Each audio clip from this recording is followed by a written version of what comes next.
Hi, this is BC Flips, and I'm Erin from BC Global Investment. Thank you all so much for joining this course and committing to taking action. So congratulations on taking this step. Whether you realize it or not, it's a big step, and you are on your way to accomplishing your goals, achieving your dreams, whatever those are.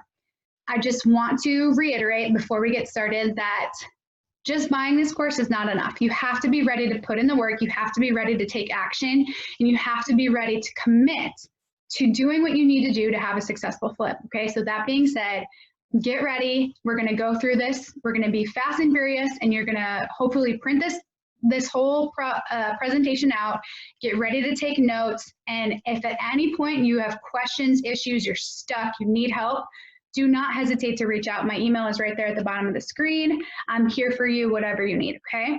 At the end of the course, I need you to take the survey because I want to know exactly what you thought. I want to know exactly what you got out of it. And I want to know how we can make it better for the next group, okay? And then lastly, please don't share this with anybody that hasn't paid for it, okay? This is my content that I created and I'm trying to make a living off of it. So thank you for understanding that. Let's dive right in. So the first thing you need to think about when you're deciding to do a flip is, where do I want to flip, right? Not every market is necessarily going to be great for flips. You might find a deal here and there, and actually, let me correct myself in there. You can find a deal in any market. But if you're looking to set up an operation, a turnkey operation, and pump out 3 to 5 deals a month, or you want to flip 10 houses next year, you're going to have to find the right market for that. Some markets are just going to be better for flips, and you'll kind of learn that as you do a market analysis. That lesson isn't really a part of this course. If you want that if you want my main course, which is just about, property, real estate investing in general, we can talk about that offline. But I did attach in here analyzing a real estate market video on YouTube. So that link is live. All the links in here are live. So just go ahead and click on that and go and look at how I analyze the real estate market. And from there, conduct your own market analysis.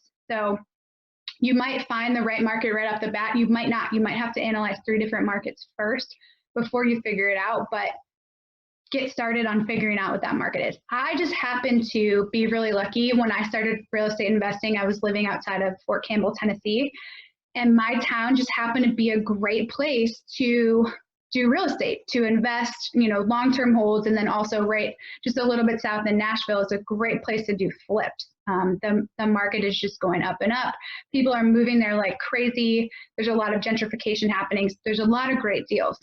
But like I said, not every market is like that. So right now I live in California, and people are moving away from California like crazy. Plus, property here costs a lot of money, like 3-4 times what it costs in Tennessee, and not to mention the cost of the labor and the work that would need to be done to these distressed properties. So for me, California is not a market that I'll ever invest in, most likely, unless things change. So make sure you do your homework on that, and just realize that you don't have to live in a market in order to invest there, okay? It makes no difference whether you live there or not, because unless you plan on putting all the sweat equity in and doing the work yourself, which I did on my first flip, and it was a really great learning experience, but I won't ever do it again. It was all consuming. It was overwhelming. It was great. We made some money, but I won't keep doing that. There's no way I can scale that and do multiple flips at a time with that model. So it really depends on what you want to do. But if you're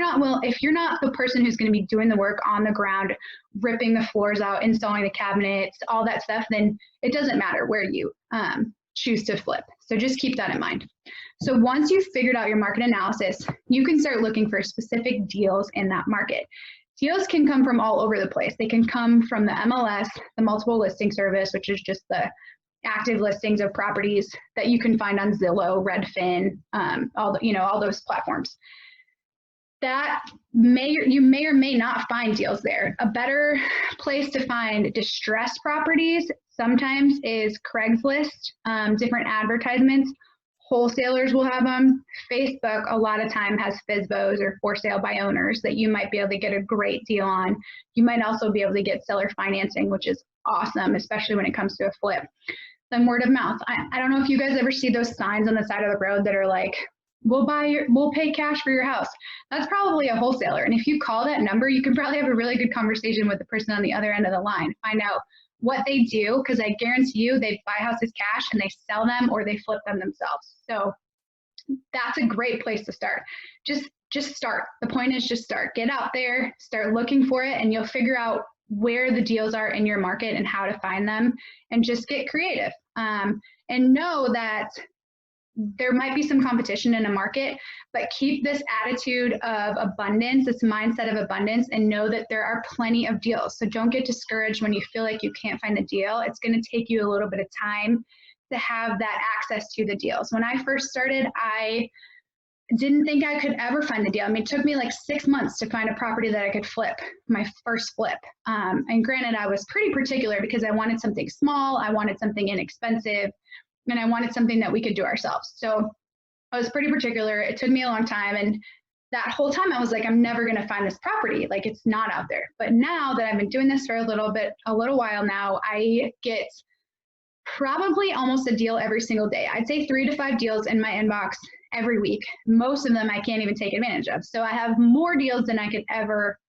act on. So give it time. It's going to take networking. It's going to take work. It's going to take a little bit of effort on your part to get those deals coming and flowing. So keep that in mind.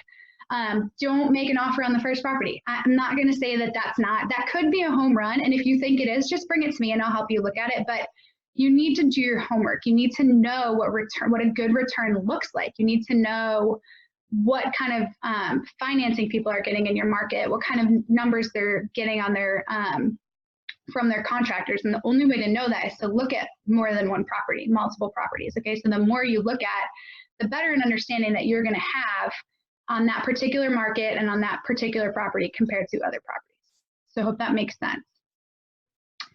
The next thing you need to do is find a contractor. This is the deal breaker, the showstopper right here. If you don't have a general contractor or a list of contractors that you can go to do the work, you are stuck and you have a property that's not getting improved. Rehab is not happening because your general contractor or your plumber or your foundation guy, whatever, disappeared. You can't get a hold of them, or maybe you sent them some money for materials and they didn't buy materials and they just fell off the face of the earth. That has happened to me more than once. It's probably going to happen to you. I hope it doesn't. I hope that you learn from this. We'll talk about contracts in a second, but you need to find a contractor or contractors that you can trust and also that you can work with, because communication is going to be key throughout this process. And if you can't communicate with this person, or they can't rely on this person, or they're just not a good person, they're not the person for you. They're not your contractor, okay? So I think above all, regardless of what kind of work somebody does, if they are not a good person, they're shady, they're unreliable, those are game changers for me, and I cannot and will not hire them. And the reason I'm telling you this is because I have hired these people, and I've spent a lot of money on just dealing with them, whether it's having a lawyer send them whatever, a notice, or covering up from money that they took or something like that. So keep that in mind. You need to start here, and you need to find somebody that you can trust and that you can work with. So I think the best way to do that is referrals. If you have friends or colleagues or know somebody that you trust that has used this contractor and can vouch for them and can say that they did a good job, that's a great start. But that's not everything. You need to vet them, because just because they worked well for your friend or your colleague or your mom, whatever, does not mean that they're going to do good work for you. Contractors sometimes do good things and sometimes don't. So keep that in mind. You've got to do more than just ask around. You need to vet them. Look at their website, check on their reviews. I guarantee you, if you're going to find something on Facebook, I recently almost hired somebody, and we had him out on site. He looked at the property, he gave us a quote, and then I started researching him after that before we hired him. And all these posts on Facebook were like pictures of like lumber. And it was like, hey, I hired this guy 6 weeks ago to do my fence, and here is my fence sitting on the ground. So there was like multiple posts like that. So I kind of knew that was a huge red flag. 2 days later, he sent us his estimate. It was double what he quoted us on site. So red flag, showstopper right there. I did not hire that guy. So I hope that you guys can kind of see that. Don't just hire the first person that comes along. Also, make sure that you conduct an interview. This is the only way that you will be able to know if you can work well with them, if you're going to mesh with them, if you're going to jive with them. And this is important. I hope that you realize this is important. You're going to be working closely with them. Hopefully you'll develop a great relationship with them, do a great flip together, and then you can continue to do flips together and work together. And you only have to do this one time. But don't be discouraged. You might have to go through a couple bad apples before you find your guy, okay? There's 2 links on here that will help you with some questions that you might want to ask. I just think it's most important that you just have a good conversation with them. You're going to know pretty quickly whether or not they know what they're talking about or they're just BSing you. So just keep that in mind. Trust your gut on this. Okay, so now you know your market, you found your contractor, and now you're going to look at specific properties. So you have to analyze these by the numbers. You can't just look and say, oh, well, I can buy this for 300 and sell it for 500,000. It's obviously going to be a great deal. No, not necessarily. It's going to depend on so much more than that. So that being said, let's look at another document. We're going to go through this together. We're going to analyze a property. We're going to go through a property that I've already analyzed. This is a flip that I'm actually working on right now. We're probably 60% of the way through the renovation. So at the top, you're just going to put the property address and you're going to put the information about the property. So I've got 2,186 square feet, 3 beds, 2 baths. It was built in 1935. And this number is filled out right now, this market value. When I first started looking at it, I didn't have a number there. So this sort of came from the comps, and I'm going to scroll over here a little bit. These are my comps, right? So you can see I've got 3 different ones, and I got this price per square foot. So 332, 355, 313. And these houses are relatively similar, similarly sized, similarly aged, and you know, they all have at least a half bath more than mine. So I know that mine's probably going to be worth a little bit less, but this gives me a good idea. So the comp that I came up with based on the price per square foot, I used the lowest one, was $684,218. So I use that as I analyzed the property to know that what I could probably sell it for at the back end. Now I went through and I got an appraisal later after I put in the offer, and it came back at $692. So that's great. You want your appraisal to be higher than what you estimate. You should be lower. You should be underestimating any kind of return, and you want to overestimate any kind of expense, right? So you want to make sure that you are giving yourself the best assessment of your margin. So this I bought from a wholesaler. So the price of the from the wholesaler was $430,000. I budgeted a rehab of $85,000, which we'll go over that in a minute. And so my all-in with the budget or with the rehab is $515,000. So I went and I asked my hard money lender to fund the entire thing, the purchase and the rehab. This is doable, guys, so know that you can find someone who will fund both of these. And so they asked me to come up with, I think it was $35,000 at closing. So they wanted $35,000 as a down payment. When I put in the offer, I had already put in a $7,500 earnest money deposit, so that came back at me when it came to closing. But I'm going to take you through the closing costs over here really quickly. This one had significantly more closing costs than most properties do, just because it was a really high-end flip. It was also built in 1930, so a survey hadn't been done in a long time. There's just a lot of unknowns, but I kind of want you to see that there are a lot of expenses associated with a flip. And I think the other thing that you need to understand when it comes to flips, you're likely going to be responsible for the closing costs on both ends. So you might have to cover all the closing costs. You likely will have to cover all the closing costs on the purchase, because whoever's trying to get rid of this property, they're selling it at a discount. They're probably in a position where they need the cash, or they need to get out from under this property, which is why they're selling it for so cheap. And you're going to have to cover a lot of those closing costs. So with this particular wholesaler, I had to cover every single closing cost. So I had to get a flood certificate, which was $6,000. Hopefully you can see this on the right on the closing costs. An appraisal, which was $450. This is worth every penny, guys. $450 for an appraisal. That way, you know, when you're going into this that you're making the right investment and you're going to get a return on the back end. Even if things go south and you have to sell for under appraised value, that's the risk that you're going to sort of assess and decide whether or not you can take on that property. I had to pay $2,200 in interest right off the bat before my first interest payment was due. $1,400 is how much my builder's risk policy cost. I had to pay 2.5 points on that total loan, so that was $12,000. And then $4,573 is just other miscellaneous title expenses and things like that. So I told you I put down the $7,500 in earnest money and the $35,000 down. I somehow got a credit of $2,662 somewhere. I can't remember where, but the point is I just need you to write, make sure you have all of these annotated and you figure out exactly what you need to bring to closing. So my total due at closing was $51,000. So as you can see, that's over here. I anticipate that I'll hold this property for up to 6 months, between the 2 months it's going to take me to renovate and then list the property and actually sell it. So this is really 5 months worth of payments because I didn't have to make my first payment until about 6 weeks into the flip. So with the appraisal and the inspection, actually we can delete this out of there because we already have the appraisal over there.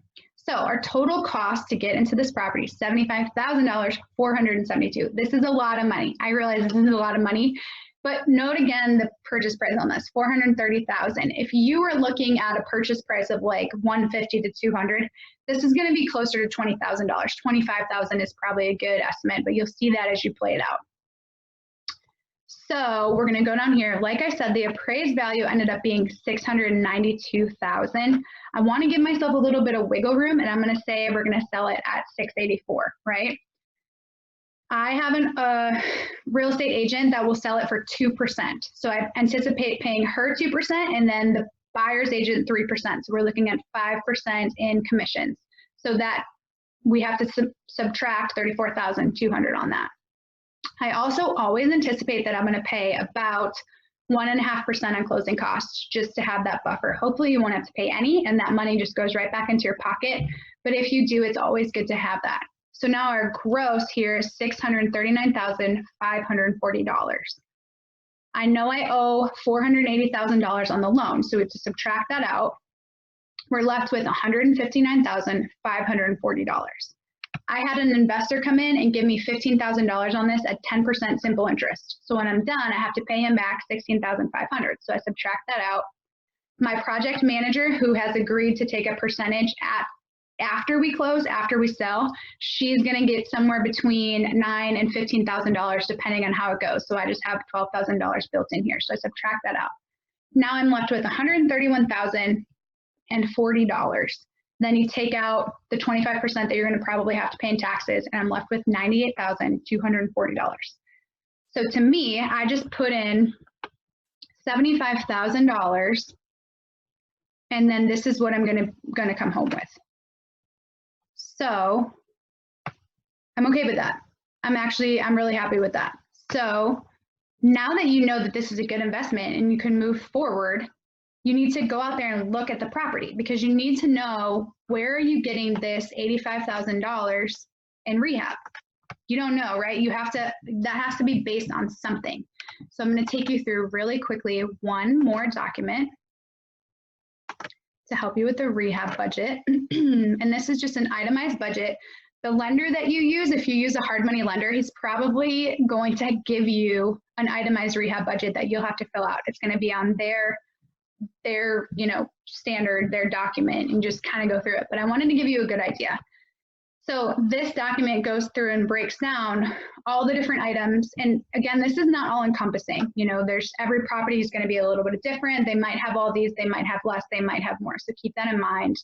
I gave you some estimates on what it's going to cost for certain things. So some of the stuff you're just going to need to get a quote or an estimate from a contractor. So plans and permits, you might not need any. If you're not taking down walls, if you're not changing layouts, you might not need any permits. If you're adding a bathroom, if you're changing the garage to living space, you're going to need permits for that stuff. So that's going to depend on where you live, and you're going to need a contractor to help you with that.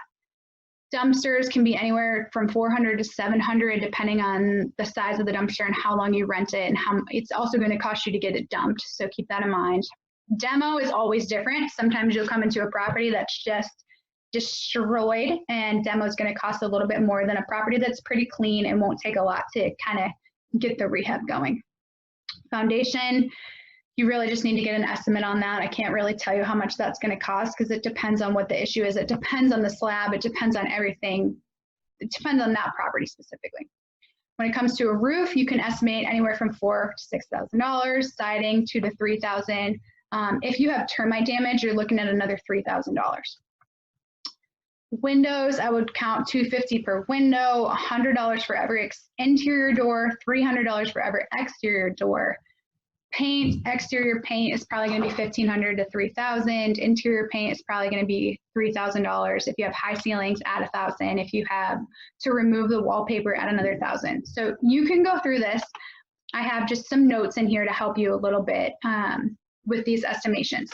But ideally what you need to do is have your contractor walk the property with you and take you through all these things so that you can have a really good idea of what you're looking at, and you can estimate your property appropriately. So back to the presentation. So we analyzed the property, we ran the comps, and then we did our rehab budget. So now we can go put that rehab number back into our property and figure out where we're at and decide whether or not we want to proceed.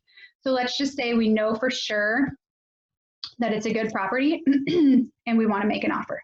So get out there, make an offer. The only way you're ever going to get anywhere in this business is if you make an offer. So make an offer, get the appraisal, and then once it's appraised, close on the property, and then start your flip. The next thing I want you to realize is that when it comes to selling your flip, this is something that needs to be in the back of your mind and something you need to plan for before you even buy the property, okay? So you can't just get in there and just think it's going to sell itself, because it's not. I promise you it's not. You're going to need a good agent, or you're going to need a good plan if you want to do it yourself. So make sure that you realize that. I would suggest always, especially in a higher end flip, that you launch a coming soon campaign. And all you really need for this is one good exterior picture, or maybe an exterior picture and one feature that's complete in the house, whether that's like an awesome bathroom or a really great fireplace, something that you can just put as coming soon, and you can start advertising that. And if you have a good agent, they'll know how to do this. You won't have to tell them. They're going to tell you what a good coming soon campaign looks like. And you just really want the exterior of the property looking good, because as soon as you do this campaign, people are going to start driving by and they're going to start wanting information on the property just based on what they see from the exterior. So keep that in mind. Make sure the exterior is looking pretty good. And then just while you're going through the rehab, just get the listing out there, post it everywhere. Use Facebook. Facebook's a great way to advertise for free. Craigslist. Put it everywhere. I mean, it's just a numbers game. The more people that see your property, the more likely someone is to buy it. It's that simple. So I hope you learned something from this, and I really look forward to seeing what you do with this knowledge and the flips that you do. So keep me posted, let me know, and don't forget to fill out the survey. Thanks, guys.